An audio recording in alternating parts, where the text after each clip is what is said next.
Estamos em mais um Papo Preta Conservadora e hoje temos 3 convidados ilustres.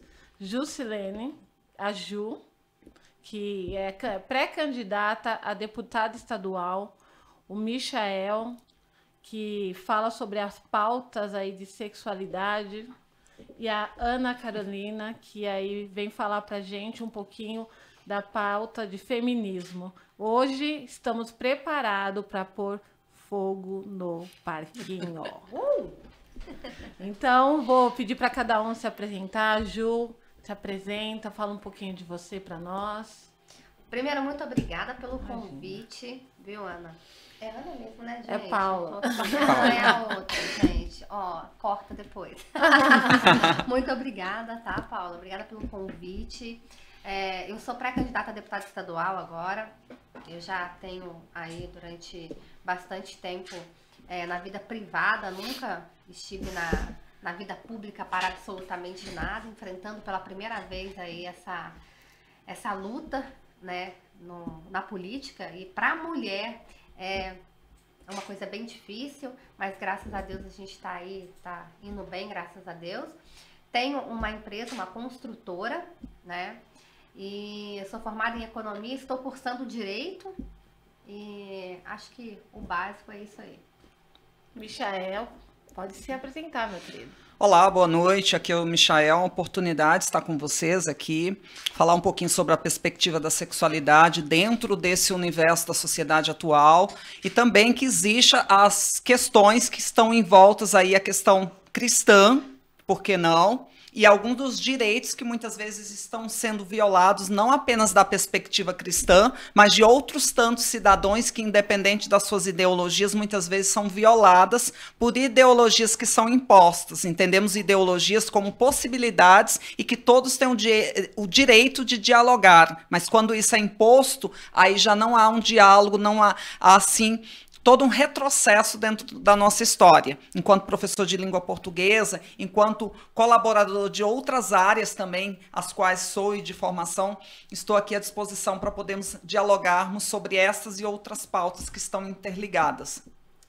Ana Carolina, a nossa menina da mesa, né? Gente, lindíssima. É um prazer estar aqui com vocês, eu agradeço o convite.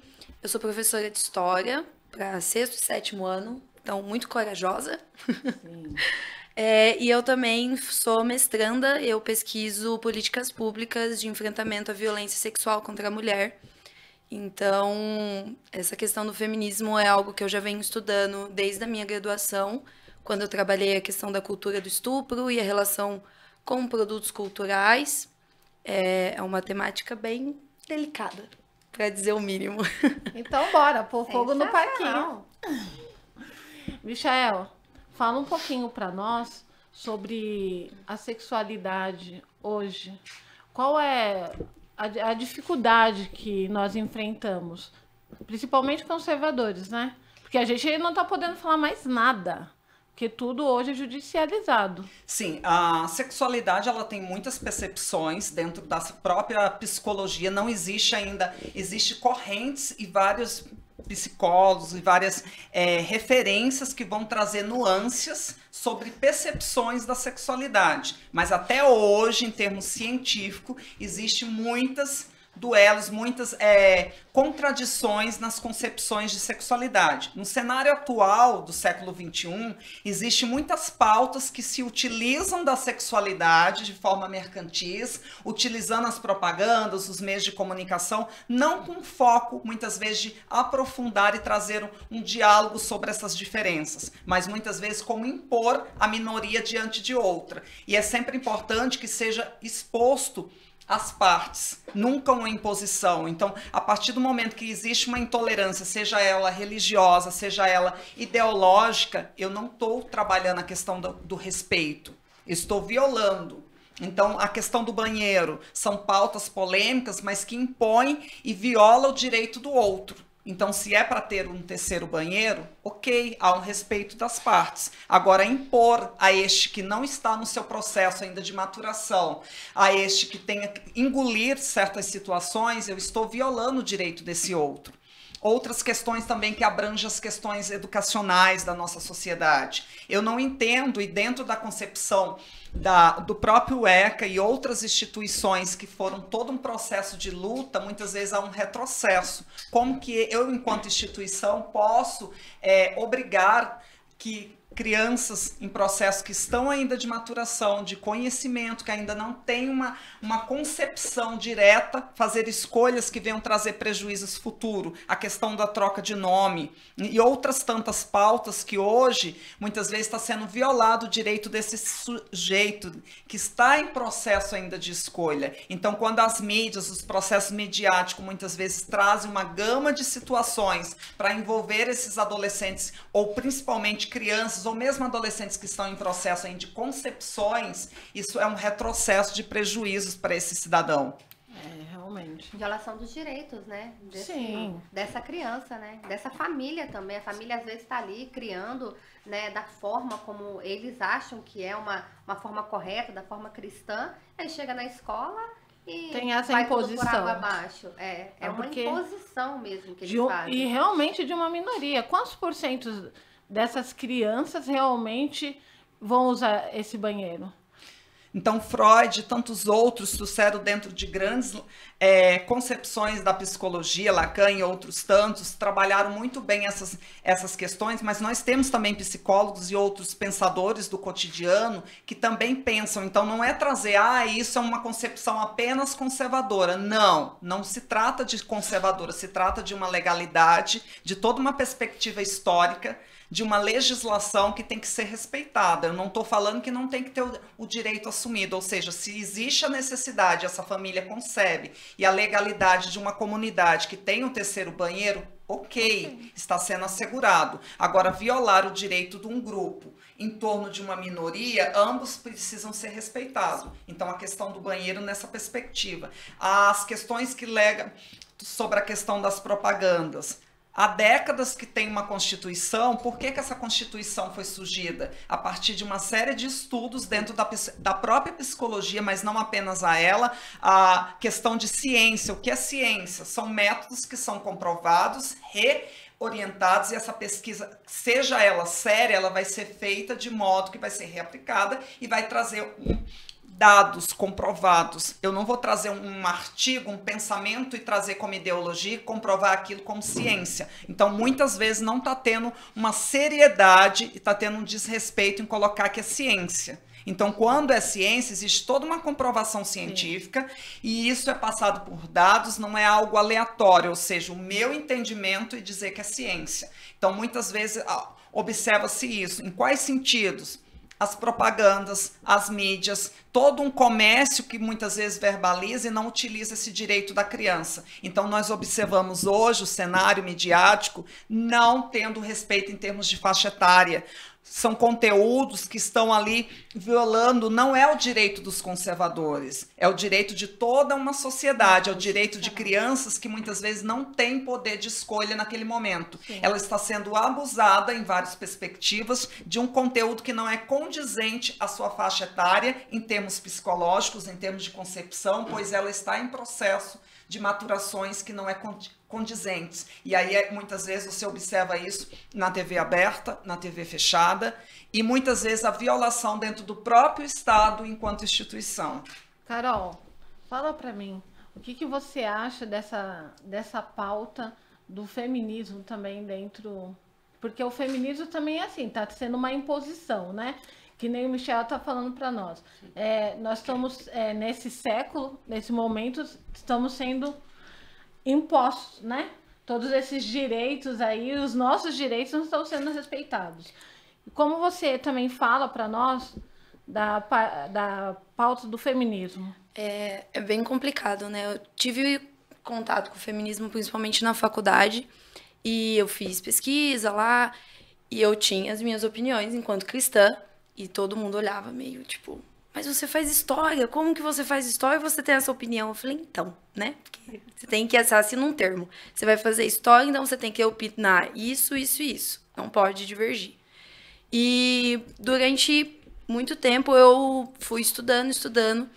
E o feminismo, ele se apresenta e a gente vê isso nas mídias, você vê YouTubers, Instagramers, tudo vendendo um feminismo muito bonito, muito unido, todo mundo lá, vamos lá, vai dar tudo certo.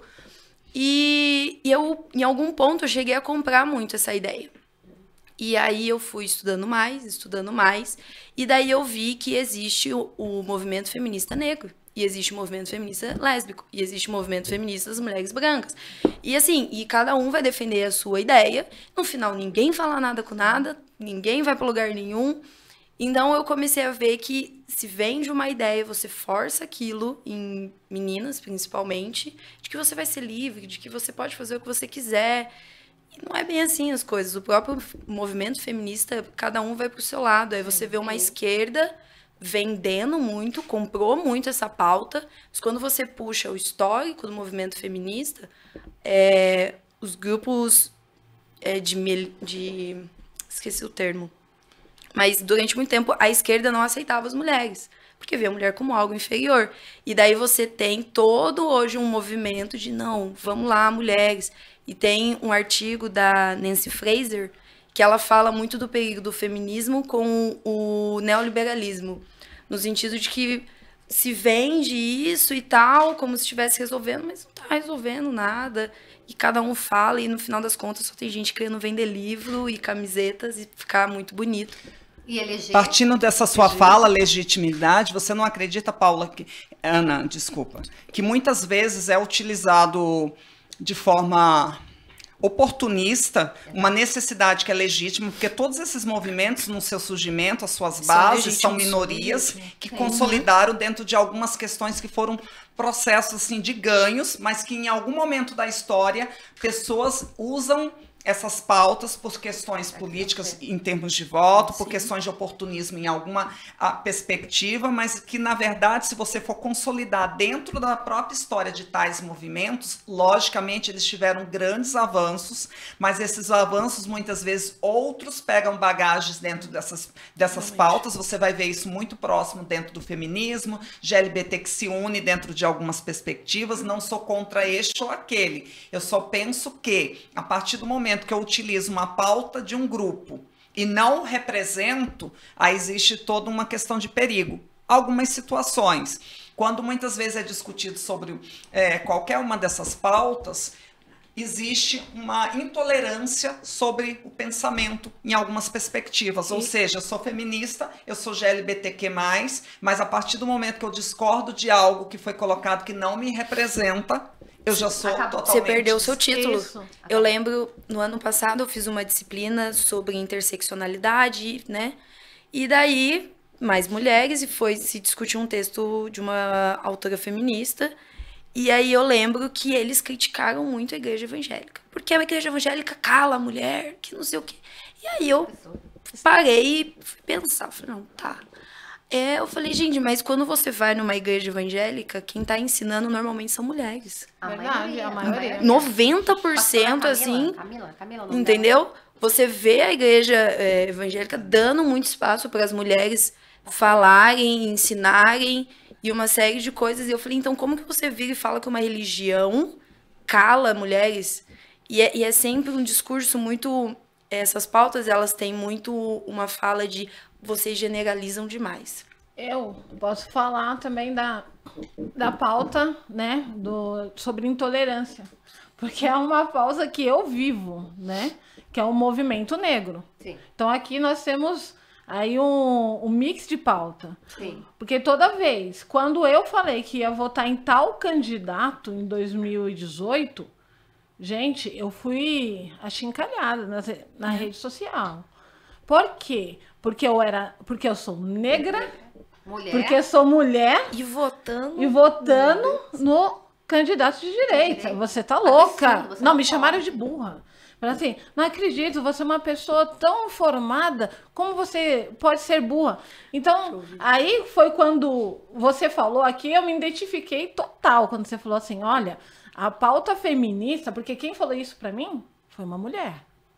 Então, a pauta feminista, ela não te aceita, ela te exclui se você pensar de maneira diferente. E não é só isso, é uma intolerância que chega a agredir. Sim.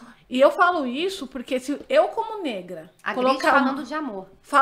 Colocar uma Eles blusa... pedem respeito, mas não sabem respeitar. Não. Em muitos momentos. A agressão vem E eu falando de lembro amor. que nessa disciplina teve uma menina, uma moça que falou que só é feminista quem é ligado a algum coletivo feminista. Aí eu olhei e falei, mas gente, eu defendo uma série de pautas feministas, eu não levanto a bandeira, porque a partir do momento que você levanta uma bandeira, você tá... Há um entendimento de que você tem que concordar com tudo que é essa bandeira, né? Você não pode falar, não, isso eu concordo, mas isso eu não acho que é bem isso. Então eu não falo que eu levanto a bandeira, mas eu defendo muitas pautas. Mas daí não pode. Porque você não tá seguindo um script bonitinho, então não. Você não combina com o grupo. O negro, né, para essa pauta, ele só pode defender,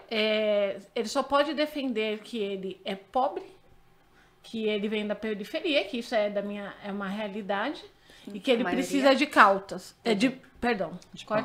De cotas. Ele só pode defender se for assim. Se você falar assim, olha, eu quero cotas sociais, então você já é menos negro, porque você não defende as cotas raciais. Se você defender cota social, você fica menos negro. Então, até vou aqui linkar uma pergunta para Ju. Ju, você como pré-candidata, o que você pensa sobre esses movimentos que nós temos que estar inserido, porque senão nós somos menos mulher, menos negra, menos homem, menos tudo, menos cidadão, né? Vamos falar, somos menos cidadão. É exatamente isso, menos cidadão. O que os movimentos, na verdade, os movimentos fazem, a esquerda, ela pega uma pauta X, como se aquela pauta fosse dela, a questão da mulher mesmo. Você não precisa ser uma mulher feminista para defender a mulher. Eu não preciso ser feminista para dizer que uma mulher que está sendo vítima de agressão precisa realmente que venha a sociedade e defenda ela. Eu não preciso ser feminista para isso. Então quer dizer que eu tenho que ser feminista para defender essa mulher. É só o movimento feminista que defende a mulher. Não, qualquer pessoa que tenha um pingo sequer de entendimento, vê quando uma mulher está sendo vítima de agressão e quando ela realmente está sendo vítima, né? Jesus mesmo, quando Maria Madalena estava sendo lá apedrejada, o que Jesus fez? Atira a primeira pedra quem não tem pecado. Sim. Então, que Cristo é esse que eles crucificam tanto, falando que justamente a mulher evangélica, essa mulher... o evangélico não quer defender a mulher, né? Que cala a mulher. E o Cristo mesmo, o nosso Cristo foi lá e foi o primeiro a defender aquela mulher. Quem era aquela mulher? Uma prostituta, né? E quem defendeu ela? Justamente Cristo. Então, assim, o que elas fazem é justamente excluir a mulher, né? Aí agora tem esse feminismo cristão. Feminista cristã. Feminismo fala pra cristão gente. dói demais. Dói. Deus, eu fico pensando, o que esta mulher tem na cabeça para entender que o feminismo pode ser cristão? O que tem de cristão em você pegar um ser, né, que está dentro de você e retirar. Gente, isso é muito sério. E não só isso, é uma pessoa que fala, eu sou feminista cristã. Ou então eu Mata sou uma criança no marxista ventre. cristão. Querido, você não sentou e você não estudou. Não, Não, você Você não estudou. Porque se você for estudar ali feminismo, você volta lá na Simone, você volta em série. Nunca leu Simone de uma Beauvoir. série Nunca de li. Eu li ela e fiquei horrorizada. questões. Você vai ver que são pessoas que claramente negavam a fé cristã. Exato. Então, fica-se... É porque hoje a gente tem uma coisa muito Simone de... explorava. Simone de Beauvoir Garotas. Era trouxe pedófila. Então, Mas Ela o que aceitava a ocorre- pedofilia, né? Mas a Simone de Beauvoir, a Sulamita e todas essas, se você for, como vocês colocaram, conhecer de fato o material, o que ocorre muitas vezes é que dentro desses movimentos, Sim. algumas pessoas acabam entrando de modo banalizado, sem conhecer os espaços. Então. E aí, muitas vezes, eles acabam cumprindo, abre aspas, uma tabela que segue tal movimento, Pois mas, na verdade, não conhece suas bases. É o que a mais partir do acontece. momento que eu entro em qualquer movimento e o represento, eu falo que estou representando ele e não conheço as suas bases, eu sou muitas vezes enganado. Existe aí uma questão abre aspas, de ignorância por parte, mas ao mesmo tempo o próprio movimento se utiliza dessa ignorância para conseguir dados e falar que está aumentando as estatísticas, Sim. manobrando a realidade. Porque você tem a gente vive num contexto hoje que se tem acesso à informação, mas não se tem conhecimento, Sim. né? Sim. Então você põe uma menina lá de 14 anos, você põe a Manu Gavassi ou outra figura que esteja na mídia para falar de feminismo. E é um vídeo de 5 minutos e aquela menina ela vai comprar aquela ideia. Só que ela não estudou aquilo, ela viu um vídeo de 5 minutos, um outro de 3 minutos, viu um post no Instagram e é isso, eu sou feminista, ela vai entrar para um coletivo e vai defender, e vai brigar em casa, vai brigar em tudo quanto é canto, defendendo uma bandeira que ela não conhece. E pior, né? Porque o feminismo, ele vem embalado num papel de presente bonito. Geralmente Porque essas pautas vêm, né? E aí o que acontece? Aí elas falam assim, olha, nós somos contra a agressão à mulher. Eu também sou. Mas Gente, qualquer agride. pessoa com bons... Entendeu? Então, Mas agride a mulher que não pensa como eu ela. sou contra, Poxa, eu sou peraí. contra a mulher ter a mesma função dentro do seu trabalho e ganhar menos. Eu também defendo que a mulher tem que ganhar. Se ela faz a mesma função, entendeu? Sim. Tem o mesmo tempo de casa, tem as mesmas atribuições mesmo, eu acho justo ela Estudou ganhar, do mesmo jeito, entendeu? então vamos lá na igualdade, então, assim, né? Mas aí Igualdade de direito. o que essas feministas colocam é essa parte. Elas não colocam que o feminismo mesmo abomina a família.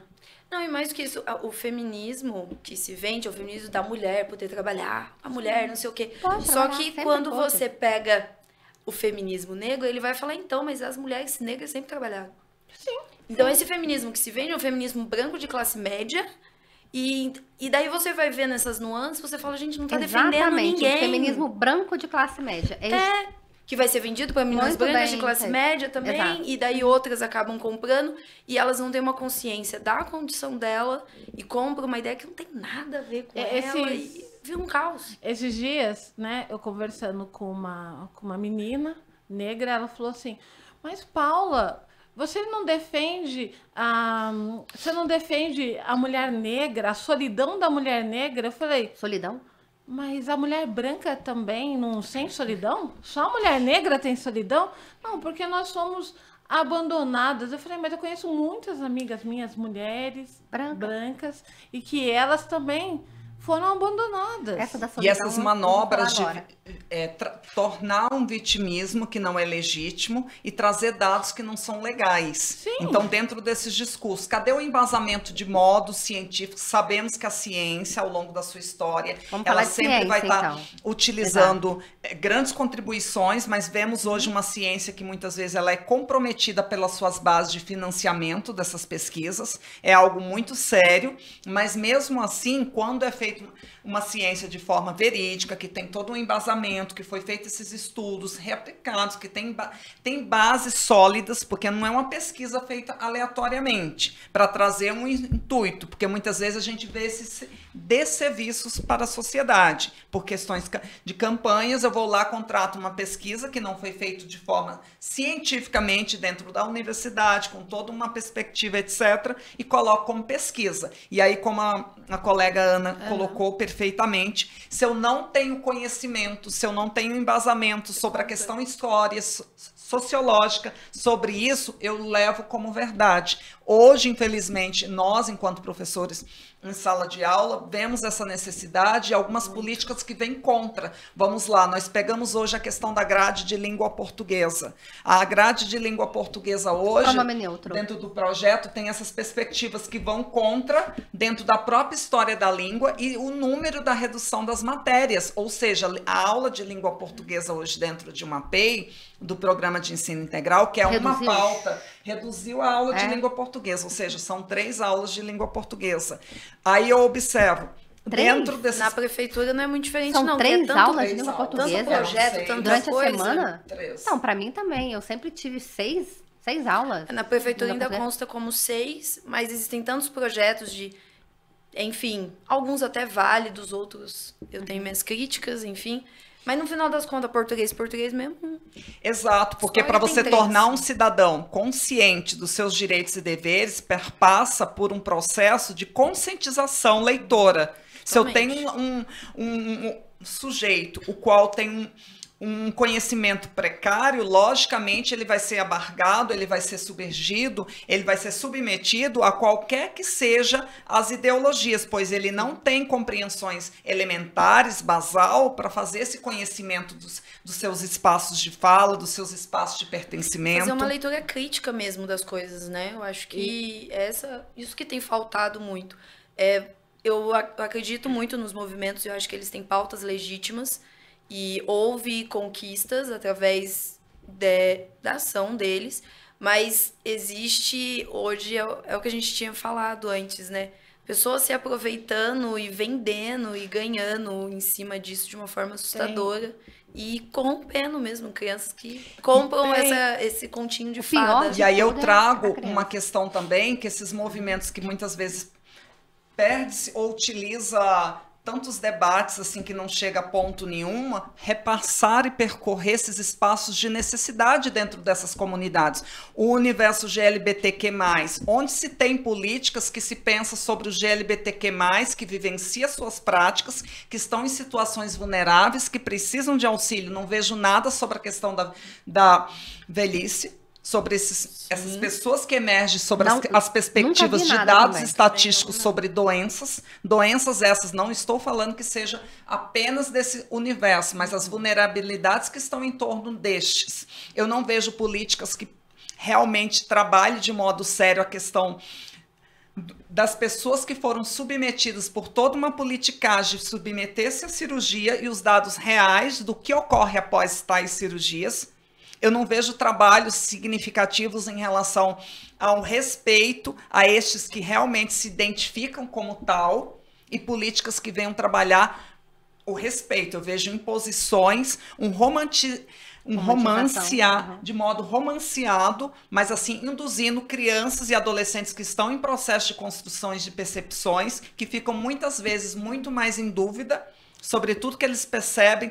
Só que não é uma realidade. Vamos trazer para a discussão quais são os bastidores, o que de fato ocorre. Mas muitas vezes é colocado na televisão, nos filmes, e romanceado algo que não é condizente com a realidade. É igual... Pega o mês de... Desculpa. É uma propagação. Ou seja, muitas vezes está trazendo uma sedução a estes, mas não há uma discussão real, embasada sobre essas questões. Não tem nada realmente, não tem uma política pública bem feita realmente para ajudar, né? O que a gente vê é essa discussão, essa imposição. Eu sou, né? Eu sou gay. Recentemente, e não tem nada. Recentemente a gente vem acompanhando esse processo de sexualização dentro do ambiente estatal. Ou seja, algumas instituições no Brasil afora, nós temos observado isso enquanto educadores, enquanto pessoas que acompanham a sociedade nos mais diversos espaços de fala,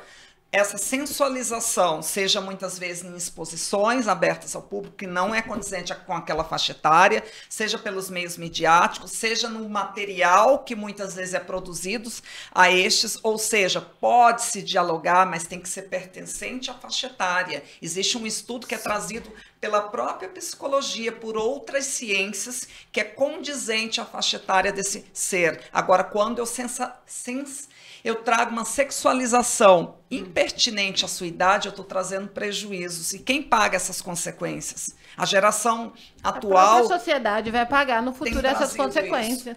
Isso. O que a Ana Carol falou, já vou até diminuir o seu nome. Tá? E aí, o que a Ana Carolina falou, que esses movimentos, eles têm realmente pautas que são reais. Sim. Mas esses movimentos foram cooptados pela política. Sim, e pelo capitalismo. Você pega mês de junho, desculpa te interromper. Não, vamos que vocês são aqui os convidados. Mês de junho você vê toda uma fala dos grupos LGBTQIA+, Existem várias nomenclaturas, né? Desculpa se eu usei Eu errado. também não sei todas. E no mês de junho, que é o Pride Month, você vê toda uma propaganda. E aí a Paulista, Sim. Lotada. tudo. Só que não se fala do que é o que você tinha dito. Exatamente. Não se fala dos dados de violência, não se fala de falta de políticas públicas. E daí você cria um ambiente romantizado. E essa questão da sexualização, eu dou aula para 6º e 7º ano. 6º ano são alunos de 11 anos. E é um tal de, professora, eu tô namorando com fulano, professora, não sei o quê, professora que eu dei beijinho. Eu sou bi. Porque Não. Nem uma sabe o coisa. que tá falando. E eu falo, meu filho, mas você tem 11 anos. Semana Vai brincar de esconde-esconde. Semana Não, professora, eu já beijo desde a 4ª série. Meu Deus. Falei, Jesus Semana Cristo. passada, né, eu até estava conversando isso com o Michael, e aí, semana passada, nós vimos um professor que estava tendo festa junina totalmente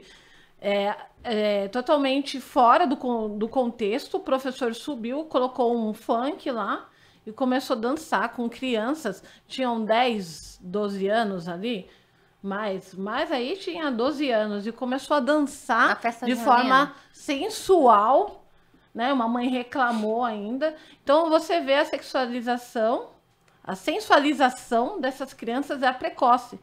E aí foi o que o Michel falou. No futuro, quem vai pagar isso somos nós, porque tem aquela Como é que pauta faz isso que no nós futuro? falamos assim,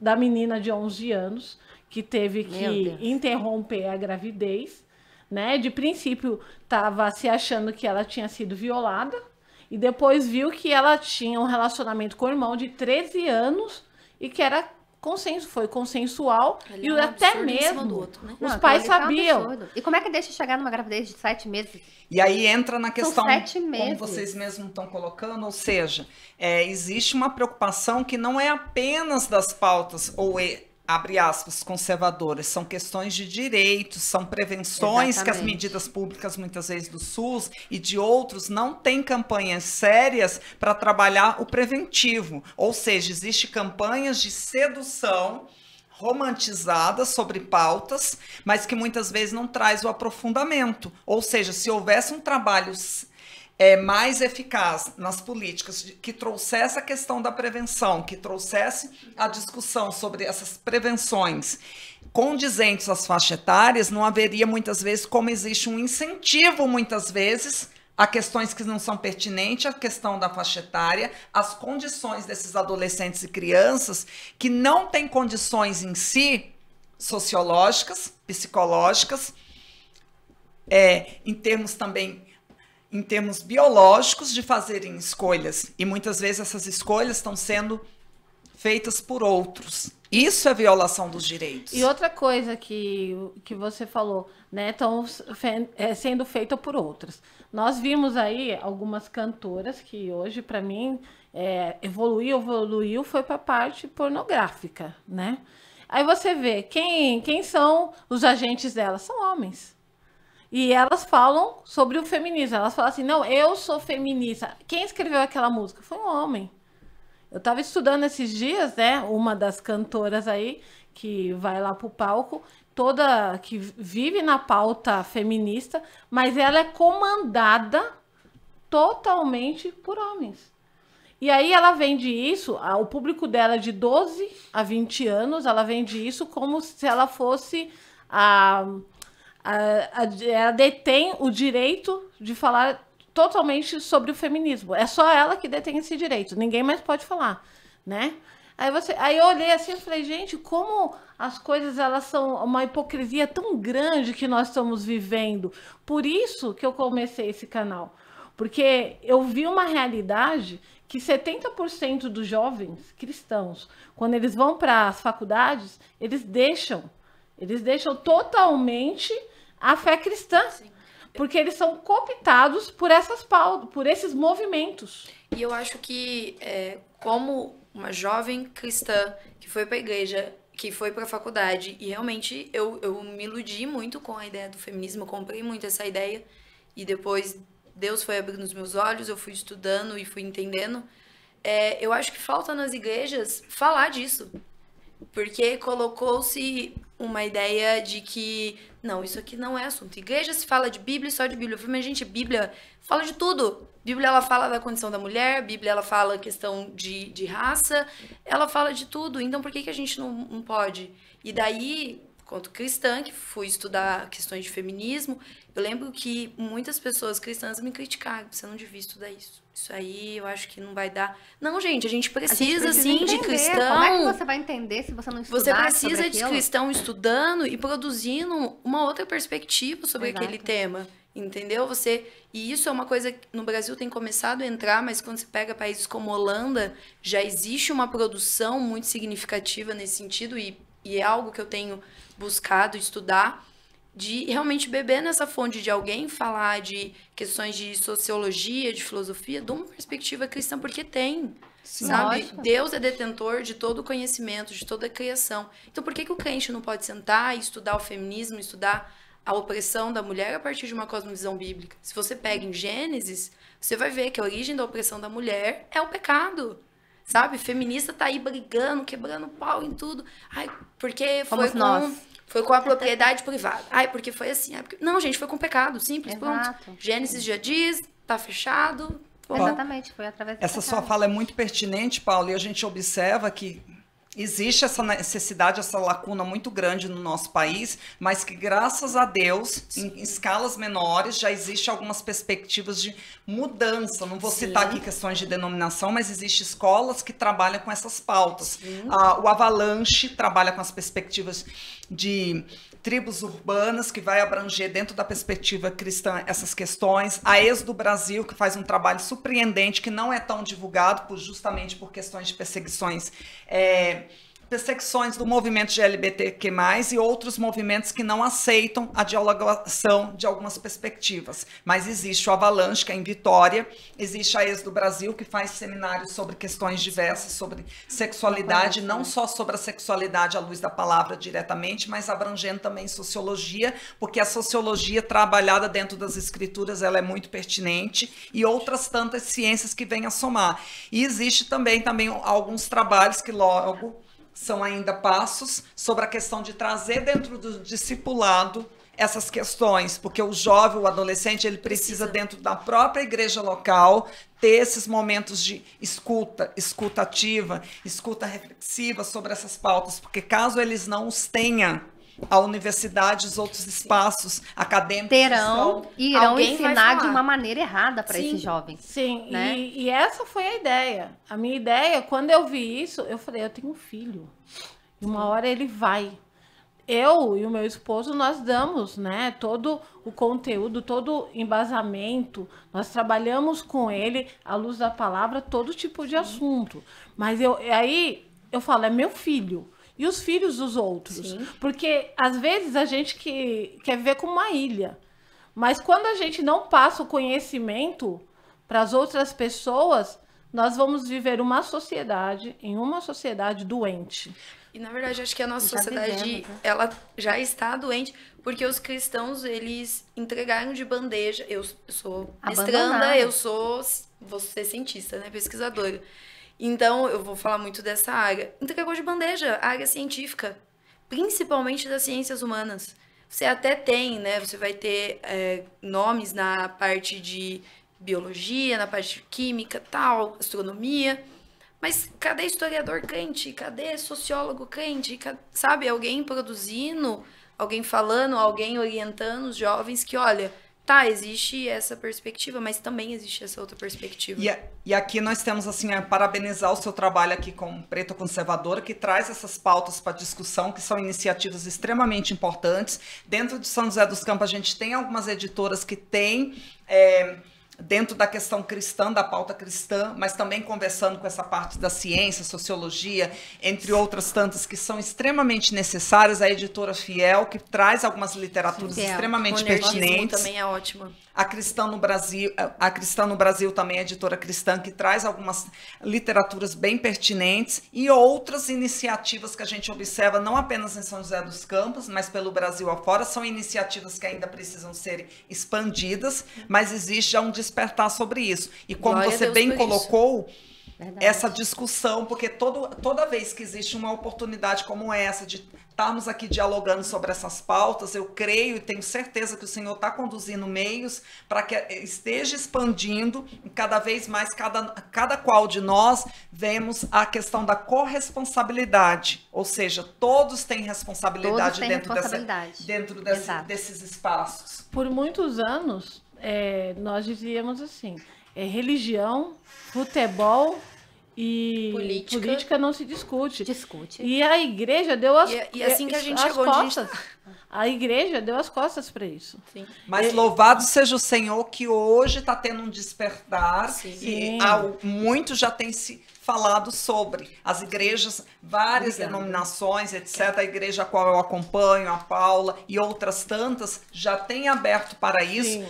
Trazendo a consciência da necessidade. Logicamente, eu não estou falando que essas instituições, essas igrejas, estão trazendo isso de uma forma irresponsável. Não, dentro das escrituras. Trazendo, porque dentro da escritura eu posso conversar com a ciência. Porque a própria palavra vai trazer instrumentos para legitimar questões científicas. Por que não? Questões ideológicas.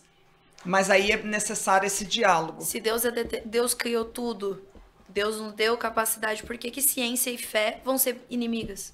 A palavra de Deus diz que ele conhece a palavra que vai sair da nossa boca sem antes da gente ter falado. Ou seja, o Senhor é detentor de todos os pensamentos. Antes mesmo da gente falar, Deus já sabe. Ou seja, Deus já sabe o que você vai inventar. Então, assim, Ele te deu capacidade para inventar e para entender aquilo. Então... Mas eu acho que falta mesmo no cristão assumir essa responsabilidade. Nós temos uma responsabilidade maior ainda. Né? Eu acho que a nossa responsabilidade, o cristão deixou, estamos aqui dentro da igreja e só aqui vamos ser cristãos e vamos trabalhar só aqui.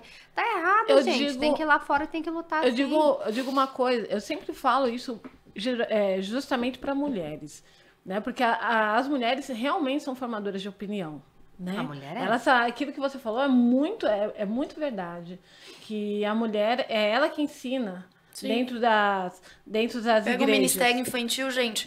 Só tem mulher. E a necessidade da figura masculina, que muitas vezes tem sido tão fragilizada hoje, de representantes dentro dessas instituições cristãs, de estar trazendo esse papel de referencial que muitas vezes a mídia está destituindo. O papel da figura masculina saudável, logicamente, para trazer essa contribuição. Porque o papel da mulher tem sido muito bem desenvolto dentro dessa perspectiva de ensino. Tem homem que tem vergonha. Mas que a sociedade precisa de referências significativas masculinas que muitas vezes não está tendo. Ora porque não existe, ora porque todo um processo de uma sociedade está fragilizando que essa figura masculina não tem que ter, porque ele está ausente. E essa ausência não pode ocorrer. É necessário, logicamente, figuras sérias e concisas que vai trazer uma alicerce dentro desse sujeito referencial. Então, a mentoria masculina, a referência masculina dentro desse espaço está muito a desejar. Então, aqui eu vou fazer um merchan aqui do meu marido, porque o meu marido é um professor de escola dominical. Então, assim, eu louvo a Deus porque ele leva a palavra de Deus para esses garotos e meninas, né? Porque fala assim, não, é só o menino que precisa de uma figura ali na frente. Não, as meninas precisam ver que, olha, existem homens mesmo, entendeu? Que é ser um homem de Deus. Que é ser um homem de Deus. Um homem que cuida, que protege. A função do homem é justamente essa proteção. Não, mas eu acho que as feministas cristãs não querem a essa proteção. Orfandade, esse feminista cristã. Essa lacuna iniciada lá pela década de 50, os movimentos hippie, etc. Aquele momento que dentro da história deu um boom de mães solteiras, etc. Respeitando, mas esse espaço, muitas vezes, da ausência masculina dentro do lar, dentro da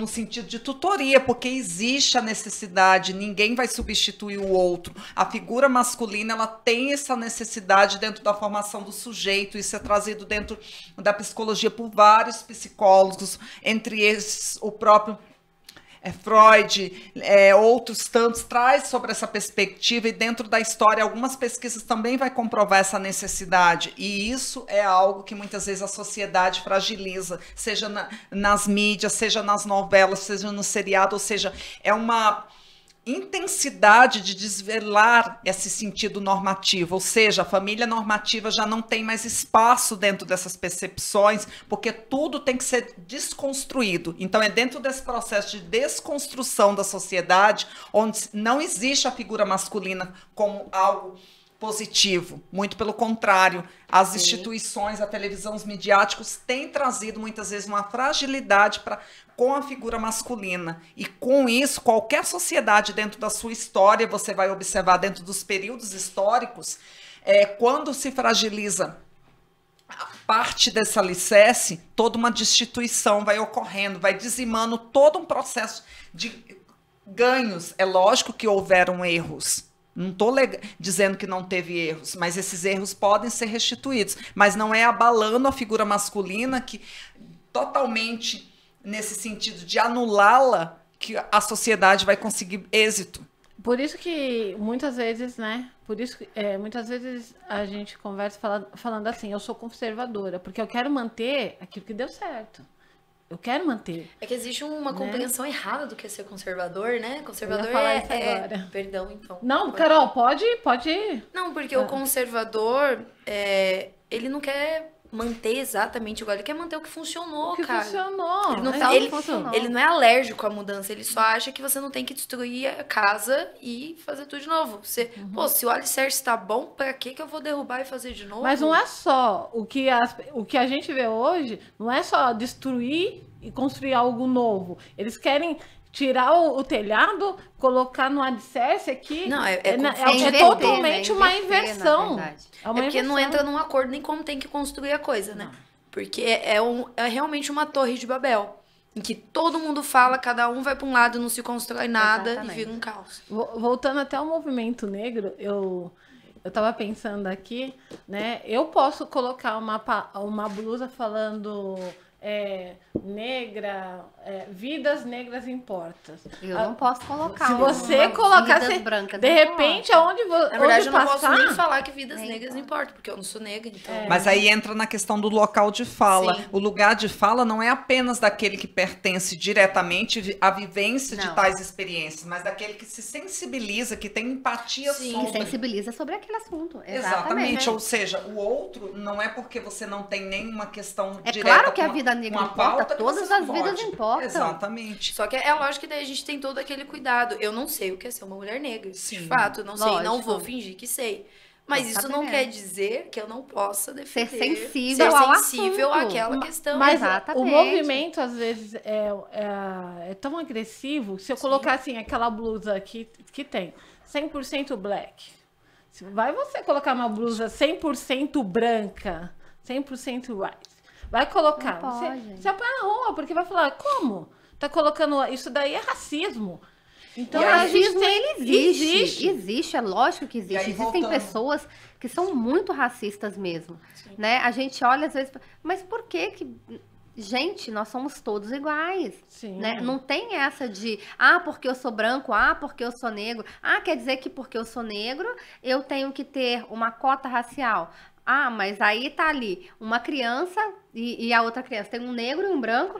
Os dois, né, moram na classe... Eu tenho até que tomar cuidado com o que eu falo, né? Mora ali numa comunidade, né? E aí eu vou ter que dar a cota apenas para a pessoa que é negra? Não, gente, vamos dar para os dois, então, dar chance para que esses dois estudem, né? Eu venho de uma família muito humilde. Eu também tive que trabalhar para estudar, né? Não é... E eu sou branca. E eu entendo assim, que esse movimento, ele devia brigar assim. 70% dentro de uma comunidade são negros.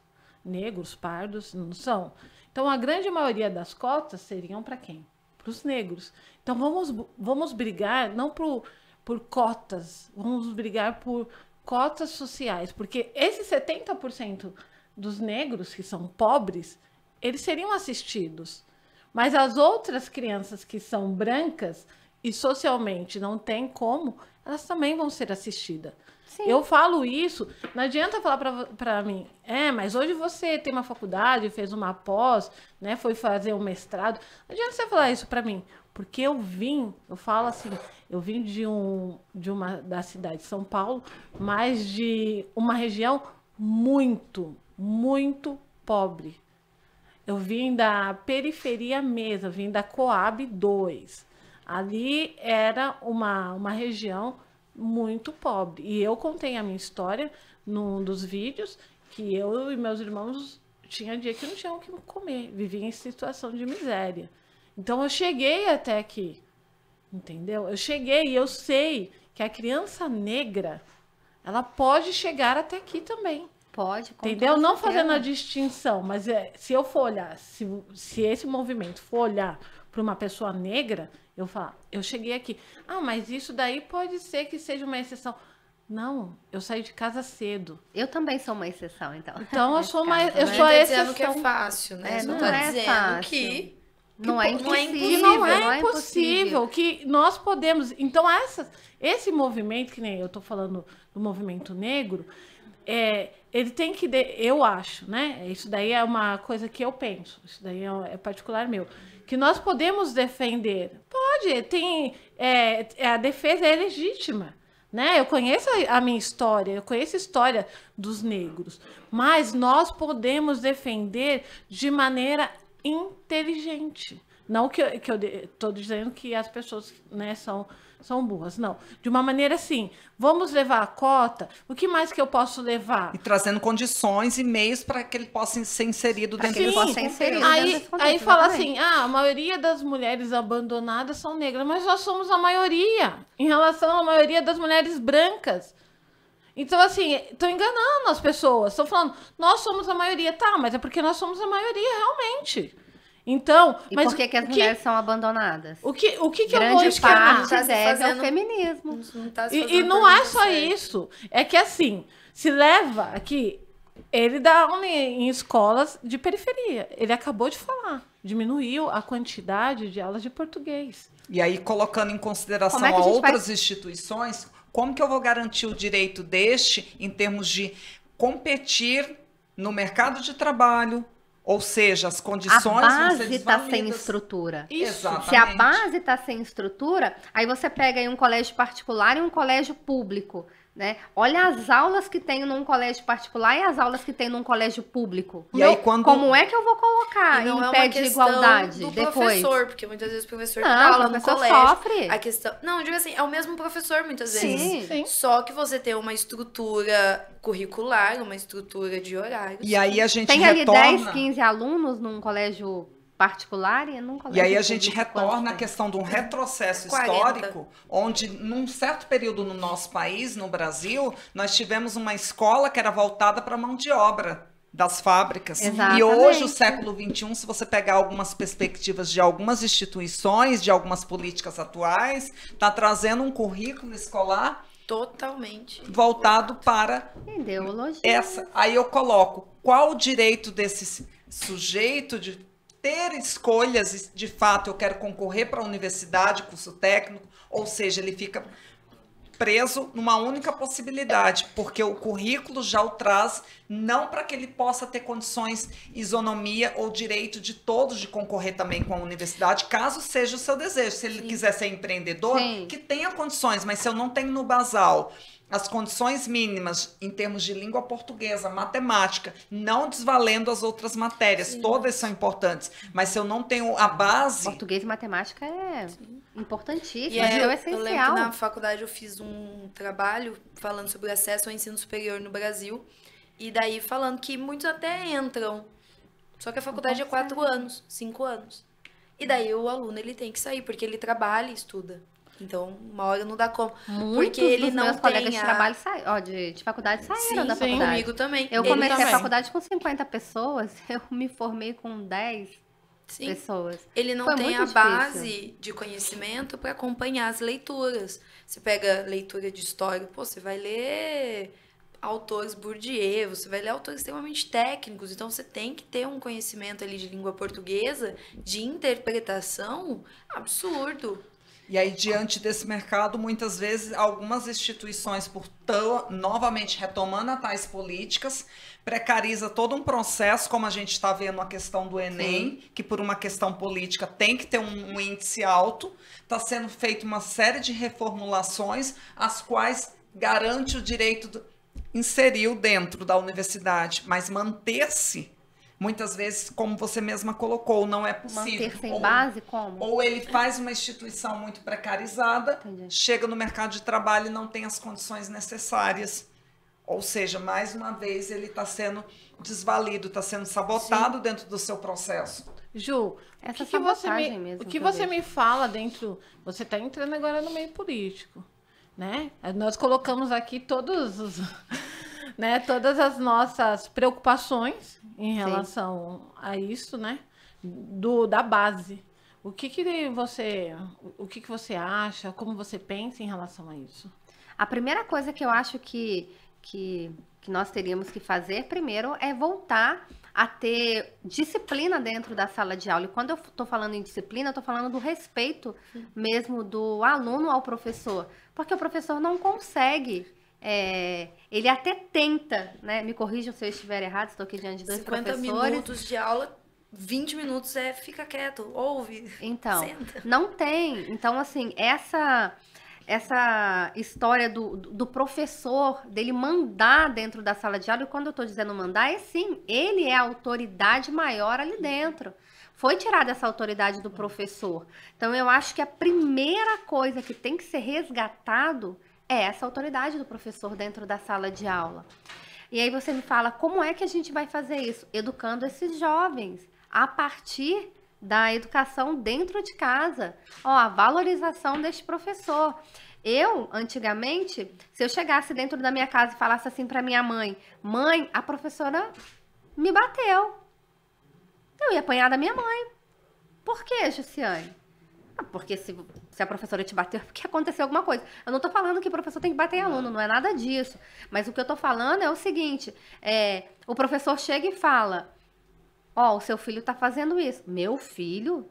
Tem certeza? E aí você já passa a mão na cabeça do seu filho, né? Então, assim, a primeira coisa que a gente tem que fazer é esse resgate, né, de colocar o professor realmente como a autoridade máxima dentro da sala de aula. Com isso, a gente já vai conseguir mudar muita coisa, né? As disciplinas, elas têm que ser resgatadas novamente, como o professor acabou de falar, 3 aulas de ensino da língua portuguesa. Gente, o português, eu estudo português até hoje. Desculpa, Michel. Eu não sei falar português corretamente. 3 horas ou 3? 3 aulas, né? A literatura tá junto ali? Não, o novo currículo escolar das escolas, do novo projeto estatal, que é a questão da PEI, Programa de Ensino Integral, juntamente com a municipal, ele reformula dentro dessa grade escolar, diminuindo a matéria de língua portuguesa e se coloca pautas que são voltadas para questões assim do mercado, mão de obra mesmo, colocando como itinerário, ou seja, o novo ensino médio. Dentro dessa perspectiva, diminui-se o número da língua portuguesa e coloca outros itinerários que, abre aspas, estão a língua portuguesa. Só que sabemos nós que dentro de uma sociedade, aprender uma língua demanda um processo árduo, reflexivo, sobre o processo da produção escrita, interpretação e outras tantas, que eu não posso garantir isso dentro de modos muito fragmentados da língua. Ao mesmo tempo, a gente observa, e trago agora até para a Jussiane, interessantíssimas suas colocações. Jussiane, você não acredita também que para fazer esse resgate da figura do professor e das corresponsabilidades, ou seja, da própria sociedade, muitas vezes hoje temos algumas políticas que tiram, muitas vezes até do próprio pai, o responsável legal do tutor, e traz para o Estado, vamos supor,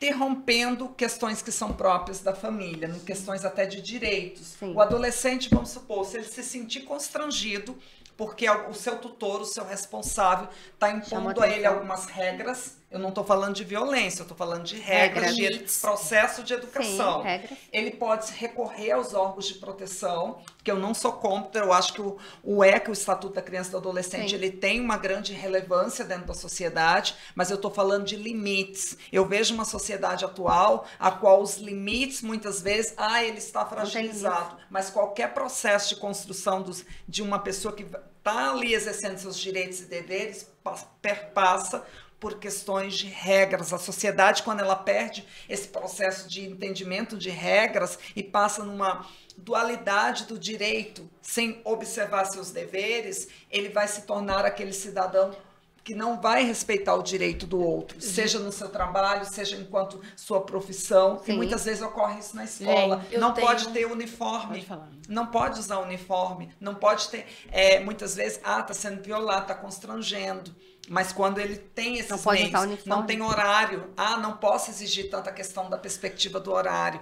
Não posso exigir que o pai seja responsabilizado para ir numa reunião, porque eu estou constrangendo. Gente, o horário está se estendendo, mas eu quero convidar vocês para próxima mesmo, para a gente falar sobre essa parte da educação. Eu acho que isso É bom para ouvir, Sim, né, os pra professores. Eu tô tendo ouvir uma aula vocês. aqui, Não, grandiosa. gente. Muito obrigada. Muito obrigada, os professores aí. e para a gente conversar sobre isso, porque isso é de vital importância, porque isso que você falou, o meu Sim. filho, eu pago escola particular para o meu filho, o meu marido é professor de estado. E nós não temos coragem de mantê-lo ele numa escola estadual. Por quê? Porque nós sabemos da deficiência Do hoje ensino público. do ensino público. Então, eu É acho que deficiente. essa pauta é essencial. Então, vocês são convidados. O nosso Falar sobre educação. próximo, vocês vão falar sobre a educação. Eu quero escutar vocês que estão no chão de fábrica, na escola. Carol, ela ia falar mais alguma coisa pra gente Ele terminar? comentou sobre a questão... muitas vezes os alunos, eles conhecem os seus direitos. E eu acho o ECA uma coisa fundamental. Ele tem o seu lugar. E os deveres, professora? Eles conhecem? Então, isso foi algo que aconteceu comigo nesse semestre. Os alunos, eles têm que pedir permissão para sair da sala de aula. Eu acho que também mantém isso no ensino médio, né? Que eu sou do fundamental. Então, os alunos pedem e tal, só que existe regra na escola. Primeiro, última aula não sai, a aula próxima do intervalo também não, tal. E os alunos estão cientes disso. E um aluno veio e falou, era já a última aula, faltava acho que cerca de meia hora para ser liberado. Professora, eu posso ir ao banheiro? Eu falei, não pode, não tá no horário. Ele falou, então, professora, mas de acordo com o ECA, eu tenho o direito de ir e vir. Eu falei, olha, que bacana, realmente. Mas você sabia que tem uma parte do dever, que você tem o dever de estudar? Você tá estudando? Você fez o que era para ser feito hoje? Ele, não. Eu falei, então, vamos falar do seu dever, depois a gente conversa do seu direito. Obviamente, se o aluno falar, eu estou passando mal, obviamente, iria liberar, independente Sim. de qualquer coisa. Mas é um aluno que passou a aula inteira brincando, que não estava nem aí e tal, e ele veio com essa cartada. Então, assim, Ele passou o tempo inteiro brincando não fez e não quer atividade, estudar, mas ele tal, conhece mas os direitos quer dele. passear pela escola, tal. Sensacional. Cadê esse pai? Então, aí você chama o pai, ou então você chama o pai, você vai receber a chamada de atenção, né? Porque não, mas você não pode exigir do meu filho, porque ele não acordou bem naquele dia. E é óbvio que a criança ela tem as especificidades sim, dela, sim, mas assim, sim. gente, como assim o professor não pode exigir? Como assim um aluno, eu nunca questionaria um professor. E aí é Tipo, onde fica a questão do regimento interno, toda uma questão de conscientização e de reflexão limite. sobre práticas, limites. É a Entendeu? responsabilidade que foi passada de um não pro pode outro. mais ter Hoje- limite. Hoje, os limites, eles estão sendo cerceados, né? E as crianças que têm uma família que impõe limite, que tal, elas são ridicularizadas. Exatamente. Eles estão sendo os limites, eles estão sendo É o realmente... amargo se tornando doce, o doce se Doce, tornando doce amargo, tornando né? amargo. E ai de Verdade. você se não falar desse jeito, né? Até aquela que foi a rainha dos baixinhos falava, não, o tapa não pode. O tapa não pode. Pode e deve. Vai ver que porque a filha dela foi criada por babás, né? É a vara que tira a loucura do coração do homem. Sim, É bíblico. é bíblico. Vamos usar mais a Bíblia, né? Para entender que nós somos pais e nós que criamos os E a nossos responsabilidade filhos. é A Carol do pai, não né? é mãe, mas também não, mas Carol, nós também não. Mas a gente conhece a Bíblia, gente conhece né? a A gente Bíblia. sabe a responsabilidade. mas o caso nem é ser pai, porque nós somos pais, às vezes, espiritual. Sim. Sim, Temos filhos espiritual. sim. Então, nós também temos, às vezes, não com a vara, mas que corrigiram de alguma forma, né? Exatamente. Então, aí, nós entramos nessa dividida, gente. Eu queria agradecer. Vamos estar falando sobre educação. Uma coisa que eu sempre falo, sabe? Se aquilo vai contra o que você acredita, se isso vai contra os seus princípios, deixe de mão, né? E essa nova movimentação me deixa até meia trêmula de feminismo na igreja. Olha o que nós estamos trazendo para dentro do nosso lar, gente. Então, assim, e eu acho que a mudança... Tem gente que não gosta de falar de política, mas a mudança se faz dentro da política, gente. Sim. É na política. Então, nós temos que começar na nossa base também. Nos nossos vereadores, nos nossos prefeitos, nos nossos deputados estaduais, federais, no nosso Senado e no nosso presidente. Não adianta ter um presidente que pense algumas coisas como nós, porque eu vou falar um pouco, 1 minuto disso, porque eu realmente, eu voto na direita hoje, apesar de não ter algumas coisas que eu não concordo, tá? Né? Tudo que eu concordo, não. Mas eu voto na direita porque eu ainda tenho um presidente que fala sobre família e que defende... tem muita gente que fala, mas Paula, ele não é cristão e tal. Mas ele ainda defende a igreja. Ele foi o único que foi contra o fechamento das igrejas. Então, eu apoio isso. Não isso é muito sério. Isso para mim é inegociável, né? Nós vivemos aí um período que as pessoas estavam doentes, apavoradas e deixaram de estar na igreja, onde que eu acho que nós encontramos, né, todo o nosso refúgio. Então, eu ainda, apesar de algumas coisas não concordar, né, eu acho que nós estamos criando um movimento aí conservador.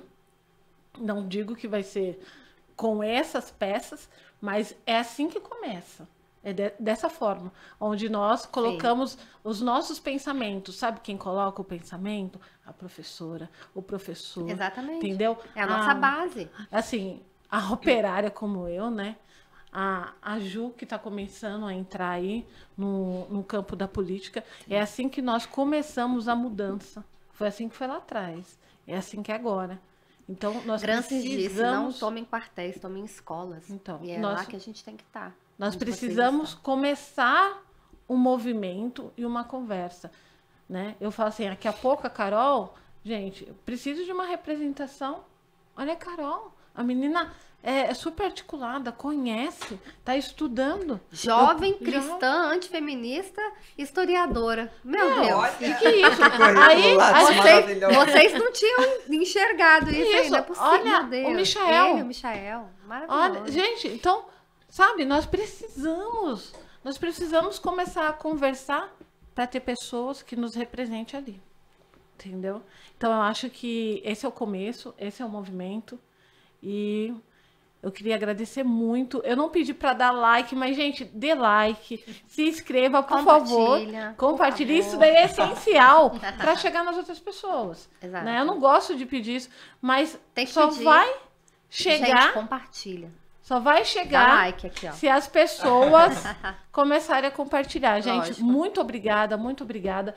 Vocês são super convidados e já estão convidados e convocados para a gente estar conversando sobre educação. Eu super agradeço a oportunidade de estar aqui com cada qual de vocês, com a Ana representando todas essas pautas, com a Paula conduzindo todo esse processo aí conosco e a Josiane representando aí como pré-candidata, que certamente vai estar trazendo grandes diferenças aí no nosso cenário político. Sim, com certeza, contem comigo. Obrigada.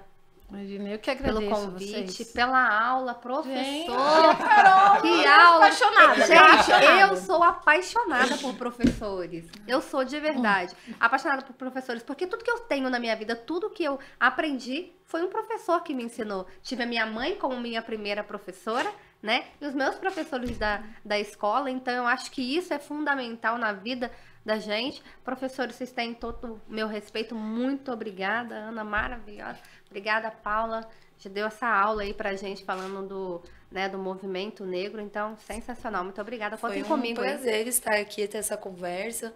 Pessoas que têm uma perspectiva similar, né? Porque às vezes a gente sente tanto medo até de falar. Porque é muito a nova difícil. língua, professora. Gente, Mas... São José dos Campos, estamos chegando aqui e vamos fazer esse movimento. Muito obrigada. E muito obrigado para você que está assistindo o nosso papo, que realmente é um papo de conservadores.